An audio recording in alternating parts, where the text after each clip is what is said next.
if these walls.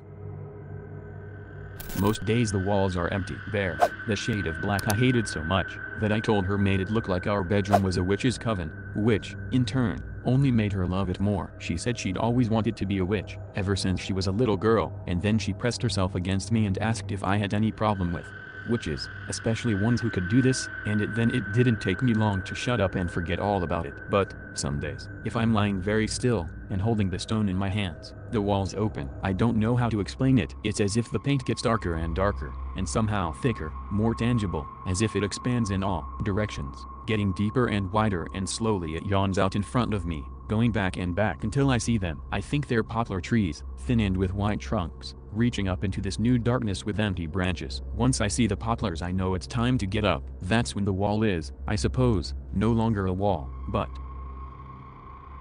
something else. And when I step off my bed the floor is not wood but earth. Cold, wet earth. The first few times it happened I didn't go very far. I'd maybe walk a few minutes before turning around. I'd explore, in one direction or the other, this strange and secret wood that appeared in the walls of my home. It seemed, for the most part, to stay the same. It felt vacant somehow, as if something was missing here that was present in the real world. But as I spent more time there, that feeling grew less and less. I didn't think I had much in the real world, at least, not anymore. Not after Mary had got sick, and grown gaunt, and her skin shrunk around her bones and the hollows of her cheeks. Her wrists turned to pale twigs, her breathing grew rasping, pained. Not after we were told that she didn't have much longer, that, despite their best efforts there was nothing they could do, and that we maybe had a month, at tops. A month to squeeze in what was meant to be a lifetime. I could only tell her I loved her so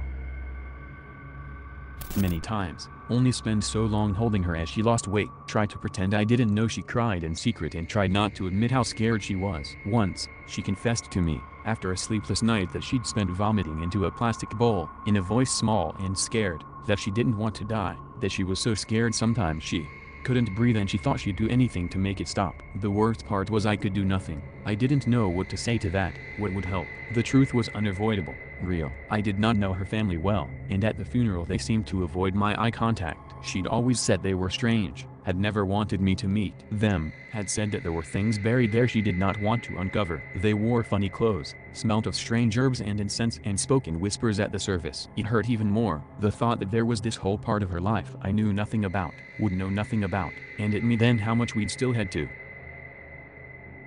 do. How much more of her there was to love that I'd never found time to, and I'd had to close my eyes until the feeling went away. The funeral had been in the morning, and I'd sat by her grave until it grew dark. I'd read parts of her favorite books out loud, parts of Frankenstein, Wuthering Heights, Rosemary's Baby that she'd underlined several times, pages that she'd folded the corners of and left, in her scrawled handwriting, tiny exclamation marks and love hearts, pages she'd marked with little drawings, cobwebs, cats, moths all packed into the margins. I loved her for that, always filling the spaces that should have been empty. Her grandmother had stayed a while, her eyes entirely white, blind, I assumed, and without saying a word. I don't know if she knew I was there, or if she thought she was alone, but we stood for an hour, at least, together. There was something about her I couldn't place. She moved as if she didn't quite belong to this world, as if reality for her was a fluid and malleable thing. Then she bowed her head, said something in a language I didn't understand, and left. By the tombstone, a smooth, black pebble. We hadn't moved in yet. Most of our stuff was still scattered across the country, some at my parents', some in our old flats, some at various friends'. Our house was bare, except for the bed, and basic appliances. I had, at the time she died, nothing of hers but the books in my bag, the clothes in her closet, and a hole in my stomach that I thought would never go away. And so I took the stone. I know, I shouldn't have, but it felt like an artifact of her life. Somehow, it felt as if by taking it I could hold on to her for a little longer, could have something that was hers, was meant to be hers, and that maybe she wouldn't slip away so fast. I almost felt as if she might come back for it. I had this image in my head that she'd just walk up the stairs one morning, flushed from a run or with breakfast, and she'd say that that was her stone, her pebble, and she'd stay a while, perhaps the whole day, that it would give her an excuse to come back from wherever she was and just be with me until she had to go back. I spent more and more time in the forest. Sometimes I'd go for hours, just wandering around the trees, listening to the faint sound of a brook somewhere, Closing my eyes and focusing on feeling nothing, I discovered a small hill. If you climbed for long enough, there was a spot where the trees thinned, and you could see the forest around you, endless white needles from the black soil, stretching on in every direction. I saw the brook I had only heard up until that point, followed the trail it cut. That was where I saw her, washing her hands in the brook, humming something slow and sad to herself. At first, I thought I might have gone mad, thought that this was where the delusion finally caught up to me, finally dragged me under. But, no. I was sure that was her. I was sure my mind couldn't recreate all of her, the way she bit her lip as she thought, the way she hummed with her mouth slightly open so it sounded a little like singing. The small perfections I recognized but could not name. I had no other choice. I ran towards her, shouted her name over and over, Mary, Mary, Mary, and she looked up and suddenly seemed so terrified, and she shouted that I couldn't be here, that I mustn't be here, that this place wasn't meant for me. I tried to shout back, but the noise had caught in my throat, and the air ate my words, and I was mute, and I felt my legs grow denser and heavier, and the closer I got the more I could see how scared she looked. I was convinced that she needed saving, and as I grew close I felt the world around me shimmer. I stumbled, and found myself in bed. I'd been so close. From then on it was an obsession, finding her. I'd spend days in the wood, looking for any signs, climbing hills, mapping the whole forest in my mind, following the path of the brook until it led to a stream, following the stream until it led to a lake. Still, nothing, just a vast, black landscape dotted with white trees. If I turned before entering the forest, I'd be able to see my body, still lying in bed, facing the ceiling, and it was the same when I returned. Sometimes I'd come back to find my parents or friends huddled around me, in fetal position, eyes wide open, and they'd be talking to me softly, telling me it was okay, that I was okay. And I'd have a moment before I climbed back into my skin and bones that suddenly felt so heavy to watch, as they smoothed my hair and held my hand, and I did nothing but stare into space. As I went deeper into the forest, it began to change. The trees got thicker, taller, and the spaces between them shrank. I also began to get the feeling that I wasn't alone. Not just that Mary was here, somewhere, but that something else was. I could sometimes smell it. The goat musk, sharp and acrid amongst the cool dirt. It was something heavy, that bruised the bark of the trees as it passed. It could smell me, the heat and scent I left. I knew that much, and I'd often retrace my steps, heart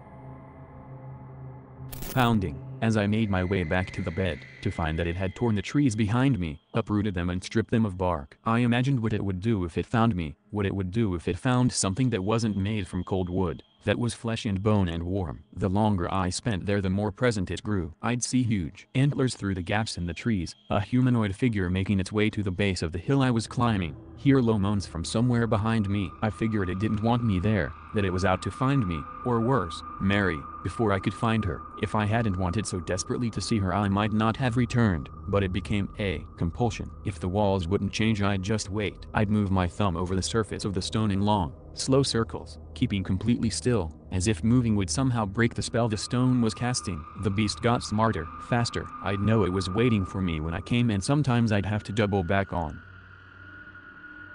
myself, waiting for the sound of it crashing through the trees to fade, or for its slow and mournful groans to fade entirely. Sometimes I felt like there were more than one, and I'd hear the groans echo, bursting from the trees in the distance at various points, a whole pack making that strange sound, searching, perhaps, for Ecother. At my worst moments I thought they were maybe communicating about me, that they were somehow all grouping together to find my position, that one would come crashing through the trees, all rotting skin and teeth, and it would pin me down and try and burst me open like a fruit. And when these thoughts came, I'd have to steady myself against the trees and breathe. But I kept going. I next found her by the shores of the lake. She was washing her hair, slowly, pulling it tight and then wringing it with her hands. I watched her for a while, before saying something, watching the way she pursed her lips slightly as she concentrated, the way her back arched when she leant back. I moved out from behind the tree and asked her what I'd been thinking this whole time, asked her what she was doing here. She said she was waiting, that she was waiting here for me, but that I shouldn't be here, not yet, that I have so much more to do. She kept going, telling me that I was wasting it all by being here, that this was a sad and lonely place and I should not have come, should not come. She said if I stayed here too long I'd forget why I came. My memories would leak from my mind like gas. I'd forget there was anything outside the forest, that I'd forget that the world wasn't just endless black soil and black water, and that she'd hear me, not saying her name but moaning into the night, and as if on cue there was the noise of a beast in the distance, and I realized what a lonely sound it was, how confused and sad and searching it was. She said that she'd wait here for as long as it took, but that I shouldn't return until I had to, until I had no other choice. She said that she loved me, said that she knew I loved her, but there were others who needed love too, and as she spoke the forest grew thin around me, as if it had the texture of smoke, and behind it I could see my parents, and my friends sat around my bed, talking in whispers, holding my hand, stroking my hair, watching over my body as it stared wide-eyed at the ceiling and did not move. I told her I was scared, that I didn't want to go, that if I became a beast at least I'd be with her, and she shook her head. I tried to say something, one last thing, but I couldn't think of anything fitting, of anything that could sum up everything I wanted to. So much to say. As I opened my mouth, it wasn't in the forest, but in my bed, and then I was sat up, sobbing, heaving, so much I couldn't speak or breathe, and I could feel arms around me, and could hear their words. And although I couldn't turn off whatever had just sprung open inside me, I knew at least that I was loved. I stayed like that, for a few hours, sobbing so much I couldn't breathe, couldn't think of anything but her.